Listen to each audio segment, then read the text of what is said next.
Now, I came into your gallery in Skokie and videoed some of the beautiful pieces that you're going to be talking about. And whenever Tom or Terry is ready, we want to call those up so you can explain these beautiful pieces. Absolutely. And what I got from talking to you both is that these people are able to sculpt animals in motion, which is, when you think that they're carving in stone, how is this possible? Yes. But that's the beauty and the magic of what they do, isn't that right? Absolutely. Yeah. It's just an incredible thing to see. And there is also a question of the pieces being off balance. Maybe an animal's leaning or dancing. How did they accomplish that? That to me is the pure magic, and I watched him actually create it, and it was quite an experience to see it being created. Did you see it being created from the beginning? Absolutely. Ah, here's your gallery. Looks good. Just beautiful. Let's describe this piece. That is a Nunapar bear, the gentleman that we stayed with. He's 55 years old. His father was a major graphic artist named Parr. He is known for his bears mainly, and the top of the line bears that he carves are what he refers to as dancing bears. Mm-hmm. This is a classic example of a very fine dancing bear. If you can see the muscles rippling in the back of the bear. This bear probably weighs 30, 35 pounds and is balanced on one leg, and it looks like all the weight is swinging away from the one leg. How he does that, I do not know. This is a self-taught man. There is no art schools in the North.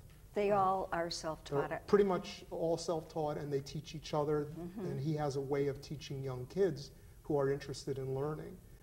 This is a classic Nunapar bear, which he brought to Chicago last summer when he gave a demonstration at the Mitchell Museum and the Orrington Hotel. Oh, look at that. That is magic. And it's so elegant. How here again, the off balance and the movement, just exquisite. And to you, I'm assuming both of you, he is the man. He's the, yes. You love him the best. I love him the best. I think he captures realistically what exactly is really happening with a bear. And feature-wise, is just elegant in what he does. That's not to say that there aren't other great artists. There are many up there. That's my choice in terms of the top bear carver. This is a walking bear by Nunapar. This one we actually have on tape being created while we were there. It almost borders on a sniffing bear, but the nose isn't quite high enough to be what he would refer to as a sniffing bear. And a sniffing bear would be sniffing for seal.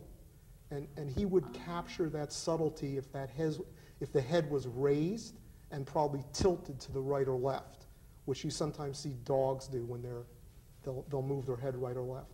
The movement in this bear is also fantastic. It is not static. It doesn't just stand there. You could actually imagine its next step, in my opinion. Look at the expression on his face.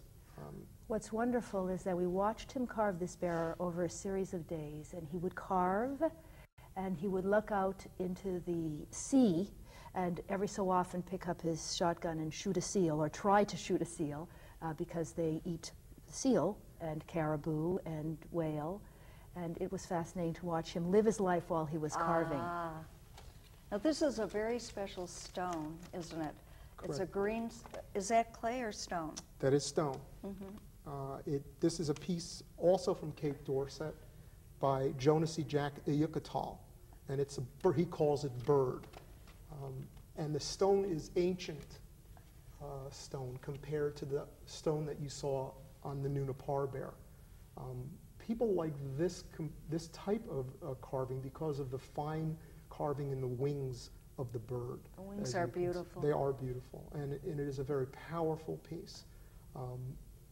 To me personally, it's a very fine piece. On the other hand, it doesn't have quite the same movement, in my opinion, as some of Nunapar's work.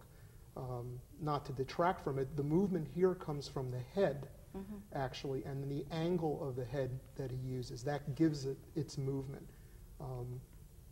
That's the brilliance of his work and of Nuna's work as it contrasts. Very powerful piece. Definitely.